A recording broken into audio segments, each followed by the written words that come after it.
Hey there everybody, Mazarok here, and today I'm going over Protection Warrior tips geared for more beginners. There was not a lot of Prot Warriors in Shadowlands, so a lot of people are picking up the spec for the first ever time. So I thought it would be good to go over some tips, some abilities, what's on the global cooldown, what's off the GCD, and all of that fun stuff. I am going to be posting my preferred Mythic Plus build in the description box down below as well, if you just want to copy paste what I am currently running here. Before we do get into it though, we are less than 300 subs away for 6K. This is the end of the year goal. You guys can do it. You guys have been so thoughtful and amazing. Thank you so much, everybody, for all the love and support. There is a Patreon link down below if you want to have more goodies, if you want an all-in-one week or a pack for pretty much for most of the tanks, especially Prot Warrior, which I've obviously put the most amount of love into. So all the week ors, LVY setups, and things like that can all be gotten down there as well. Available to my patrons. There's a Twitch link down below if you wish to watch me stream. Discord link if you have any questions, want to come by, hang out, wonderful group of people down there to come hang out with. And lastly, there are t-shirts for sale. There is Blood Decay. I'm the healer now. I only do the dungeons fully erect. And no, I don't want to calm down. I only want to rage. Available at the Teespring link down below. So, Protection Warrior. Now, Protection Warrior is very, very bursty right off the bat. Okay, a lot of your damage is going to come in very small windows based around Avatar. Let's open up my thing because I have a macro for Avatar for Orc, which is Avatar, which is a 1.5 minute cooldown baseline, but also has anger combined with anger management. For every 10 rage you spend, it reduces the cooldown of Avatar and Shield Wall. So this, by burning enough rage, you can actually get this down to about 45-50 seconds, which is really, really good. And Demo Shout, which is your 20% DR for 8 seconds, combined with Booming Voice, increases all damage that you deal to affected enemies targets by 20%. So when you're going in for your big burst, you need to be combining these things with all of your other buttons in a very short cooldown, which is mainly around your Demo Shout, where you want to get everything in, because Avatar lasting 20 seconds is more than sufficient for you to get your rotational abilities in, right? Now, what is off the GCD and what is on the GCD? The very important things to remember that are off the GCD, are Shield Block, Ignore Pain. Shield Block and Ignore Pain are off the GCD, as well as Avatar. I just had a little brain fart there. And Avatar. So when I'm opening, I like to open with Avatar as I'm charging. So we're just going to do this really quick here. As I'm charging, Avatar gets hit, and then I open up with a Thunderclap in AoE. I just hit some buttons thereafter, but that is the main base kind of what I like to do for AoE. Get threat, spread rends, because Thunderclap will immediately spread red on everything that it touches. Well, not everything, up to 5 targets. But this is a very good way to get initial threat, get some rage in. Alternatively, you can open up with Shield Charge. Shield Charge with Champion's Bulwark will give you a full 8 seconds of shield block as you go in, but that also means that you're not going to be gaining as much of the damage amp for Shield Charge without Avatar or Demo Shout going. So that is really up to you and how you want to play it. I am very practiced at being a Protection Warrior with little to no ways to get shield block or no easy button, aside from, we got it with Reprisal, but I was playing Prot Warrior way before Reprisal, so Charge didn't always give me shield block on an opener. So there is that to consider. But when you're going in for a nice big burst, you want to be putting everything in. I'm going to talk for 20 seconds while Avatar comes back up. You can start with Last Stand as well as you're charging in. Hit Last Stand, hit Charge, hit Avatar, hit Thunderclap. And then that way you've got everything nice and spread, and you should have enough rage for your first shield block. But that is the main goal before you start into your burst, is you want to get enough rage to get at least a charge of shield block up. If you have Last Stand rolling with Bolster, you do not need to worry about this, because Bolster alone is going to give you 15 seconds of shield block, which is very, very good. So you can hit Last Stand, Charge, Avatar, hit Demo Shout, get things rolling. Then I'll use Thunderous Words, add a shield charge, and then boom. We're dealing 80k damage right now, not a problem. I've got my stacks of Ignore Pain going.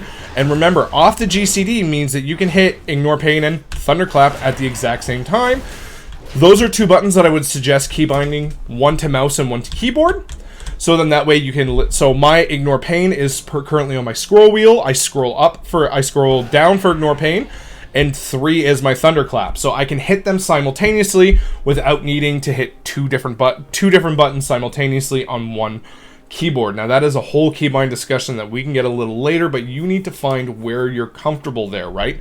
Since Thunderclap is one of your priority buttons, it deals very, very good damage in AoE, versus Shadowlands, it did not. Thunderclap was not a priority button in AoE or really anything. It was just it was a filler generator. You did it to generate rage when you didn't have enough rage to revenge, because revenge was all your damage back then.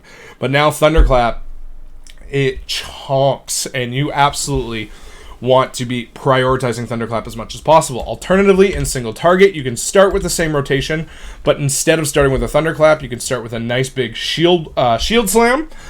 Because this will, Shield Slam generates 18 rage by itself. Thunderclap generates 5. Big difference, right? So in single target, you can start with a nice big Shield Slam, then go into a Thunderclap. You've got rend, you've got enough rage to get what you want going, and going in with that burst. So, but the big things that you want to work and maximize is your keybinds. Now, I do have an MMO mouse. I have 12 buttons here. And they are all keybound, because Warrior has a lot of keybind buttons that they need to worry about and work with. So for me, I have on my thumb my 2 spammables, or the 2 priority buttons that I use a lot, which is Revenge and Shield Slam.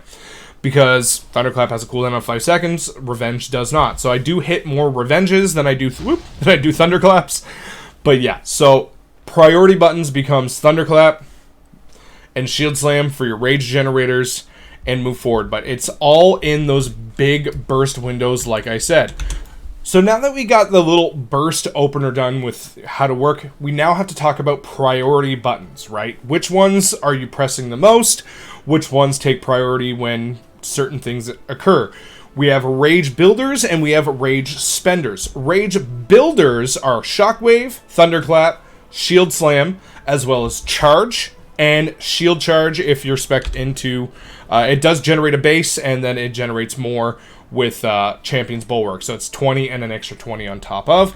Those are going to be some of your main rage generators of buttons that you can press, but you also have Blood Surge, which is a passive rage generator from your Deep Wounds, which is just hitting things with your buttons like Revenge, and your Rend as well as your Thunderous Words, which has become one of my more favored builds here. It deals a lot of damage, and while I really like the Shockwave build for its damage potential, the amount of stops that are required in Mythic Plus this season is actually absurd, and you do need to hold on to Shockwave for certain stops, especially if you're running a Raging week, like this week, with no Soothe, which my party does not have. I absolutely need to save Shockwave for specific abilities to stop while raging, or someone's going to get clapped, including myself, because some of these guys are really, really hurt in raging. So this is the commentary of should Shockwave uses be as a DPS or a stop button. Whatever side you want to fall on, it's whatever side you want to fall on. I'm using it for the most amount of utility for my party, so Thunderous Words quickly becomes your main kind of damage ability. Now, I like to split for big bursts. You can combine Ravager and Thunderous Words, but that's a different topic of discussion. I tend to split them up. One avatar is Thunderous Words, the next avatar is Ravager, and I just cycle through since it seems to be around a 50 second cooldown for me. But those are your rage generators. So, rage spenders, Ignore Pain, Shield Block, are your 2 defensive rage generators, spenders, that should always take priority. You should always have Shield Block up. If you do not, that is what you're spending your rage on next. Ignore Pain should always be up. You should always try and keep 2 stacks of it when you can, but you should always at least have some sort of Ignore Pain up because of Brutal Vitality. Brutal Vitality, 15% of the damage you deal adds to your active Ignore Pain. This isn't difficult to upkeep Ignore Pain with Brutal Vitality, but you do need to have one up. If you're not pressing the button, you're not getting any benefit at all from Brutal Vitality. So this is something that you want to make sure that before you get into the big burst, you're going to want to be doing this. Luckily, Thunderous Words is a 10 rage generator, and Ravager generates 10 rage every single time it deals damage. So they are both a rage generator through Blood Surge and pressing the button, or just by doing damage, that you don't need to have the Ignore Pain up when you press the button, because a lot of the damage comes after the fact, but it's a better habit to have it up than not before you press it, because obvious reasons, right? You do want to always try and work to keep that up. Lastly, your last rage spender is Revenge. If you have tons of shield block and your Ignore Pain is fine, this is your time to hit Revenge as much as you can while still weaving in your Thunderclap and your Shield Slam to work in. A priority button rotation that I would go is in AoE, Thunderclap, and then Revenge. In single target, Shield Slam, and then Revenge, although you do want to be hitting Shield Slam as frequently as possible in AoE as well, because it deals a chunk load of priority damage, and it generates 18 rage per hit. The thing is, it has a 7.4 second cooldown, 7.6 second. It's based on rage, and my rage is currently fluctuating based on Into the Fray, so sorry about that. Now, I currently have baseline 18.78% haste. I did just recently lose some, and I'm not too happy about that, but we have to. That's not the topic of conversation today. Shield Slam's base cooldown is reduced by haste, but it also can generate procs. But there are times where it will just cycle through its entire cooldown and not proc at all. There are those times. But those are the three main buttons you're going to be pressing for your general all-purpose. So those are the ones that you want to make easily accessible. Thunderclap, Shield Slam, Revenge. Now, when you do get the tier set, that hitting Revenge increases damage done and decreases damage taken for a very short time. When you're in your execute windows, you're going to be wanting to weave in a Revenge every 2 to 3 globals of rage spenders. So it could be something like Shield Slam, execute, Thunderclap, execute, Shield Slam, Revenge, Thunderclap, Shield Slam, and things like that, for you to be able to weave in the execute properly while maintaining that damage buff. But that is mainly for execute windows, and execute windows are always very risky for Prot Warrior, especially in very high keys, because you never want to let Shield Slam drop, you don't want to let Shield Slam, you don't want to let Shield Block drop, you don't want to let Ignore Pain drop, because that way you're just become a sitting duck if you're spending all of your rage on executes and you have no defensives up. Keep up your defensives first, and then worry about your damage. A lot of your damage comes passively. Deep Wounds, Rends, Thunderous Word Bleeds all work very, very well in conjunction with the kit. But aside from that, Thunderclap is going to be your biggest damage dealing ability, and Shield Slam use proactively. I know it says this is a 3.5 minute cooldown. I know. But guess what? It's more like a minute. If you burn enough rage and you're working properly to do your damage and your rotation and you're practicing, hitting 2 buttons at once, there are times where I've pooled 70, 80 rage. I'll hit Thunderclap and Ignore Pain at once, then I'll hit Shield Slam, Shield Block at the same time, and then Revenge, Ignore Pain at the same time. There's a lot of times where you're going to be pressing 2 buttons at once, and there's not a lot of specs, especially tanks, that are doing that frequently, and that's something that Prot Warrior does quite frequently. So that's keybinds. I'm going to do another video on keybinds. If you've watched a little bit later, I'm going to explain my Prot Warrior keybinds and where I like them and where I see them fit. But that is, again, a topic for a different day. But those are my tips for Prot Warrior. Try and focus everything into your little burst, especially around your Thunderous Words and your Ravager. I do split up Ravager and Thunderous Roar just because, as much as I really like those really big burst damage, I want something for every single pack. But that is, again, personal preference. There are some packs where I know I'm pulling huge. I have both because we just had to run for a little bit, or I just kind of save them and I know I'm going to do a really big stupid pull, and let's go. But yeah, so thank you very much for watching right up until the end. Thank you to my patrons for making videos like this happen. I hope yourselves are enjoying yourselves in Dragonflight, and happy tanking.